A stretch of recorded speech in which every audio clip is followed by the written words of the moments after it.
জাতীয় নির্বাচনের দিন ঘোষণা নয়া বিতর্ক এবার বাংলাদেশে। বিএনপি নেতা তারেক রহমানের সঙ্গে মোহাম্মদ ইউনূসের বৈঠকের জেরে ক্ষুব্ধ জামাত শিবির। পরিস্থিতি সামাল দিতে সমস্যায় ইউনূস প্রশাসন। বিএনপির শীর্ষ নেতা ও দলের চেয়ারম্যান খালেদা জিয়ার পুত্র তারেক রহমানের সঙ্গে সম্প্রতি বৈঠক করেছেন বাংলাদেশের অন্তর্বর্তী সরকারের প্রধান উপদেষ্টা মোহাম্মদ ইউনূস।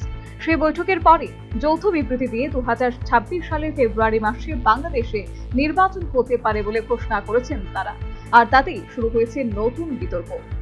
বিদেশের মাঠে মোহাম্মদ ইউনূস ও তারেক রহমানের যৌথ সাংবাদিক বৈঠকের পর তীব্র প্রতিবাদ জানিয়েছে বাংলাদেশের জামাতে ইসলামী শিবির।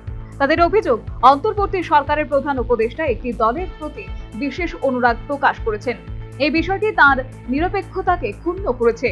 জামাত গোষ্ঠীর প্রকাশিত বিবৃতিতে উল্লেখ করা হয়েছে, গত 6 জুন মোহাম্মদ ইউনূস জাতির উদ্দেশ্যে ভাষণ দেওয়ার সময় 2026 সালের এপ্রিল মাসের প্রথম দিকে বাংলাদেশে জাতীয় নির্বাচন হবে বলে ঘোষণা করেন। কিন্তু তারপর ফের লন্ডনে বিশেষ করে রাজনৈতিক দলের নেতৃত্বের সঙ্গে কথা বলার পর ভোটের সময় এগিয়ে আনার কথা ঘোষণা করেছেন। এই ঘটনা বাংলাদেশের রাজনৈতিক সংস্কৃতির পরিপন্থী। মোহাম্মদ ইউনূসের উচিত ছিল বাংলাদেশে ফিরে এসে অন্যান্য রাজনৈতিক দলের সঙ্গে আলোচনা করে তারপর ভোট এগিয়ে বিষয়টি ঘোষণা করা। তা না করে তিনি নিরপেক্ষতা হারিয়েছেন। বাংলাদেশের রাজনৈতিক মহলের দাবি, বর্তমানে বাংলাদেশের সবচেয়ে বড় রাজনৈতিক দল বিএনপি। জাতীয় নির্বাচনে তারা জয়ী হলে খালেদা পুত্র তারেক রহমান বাংলাদেশের প্রধানমন্ত্রী হতে পারেন।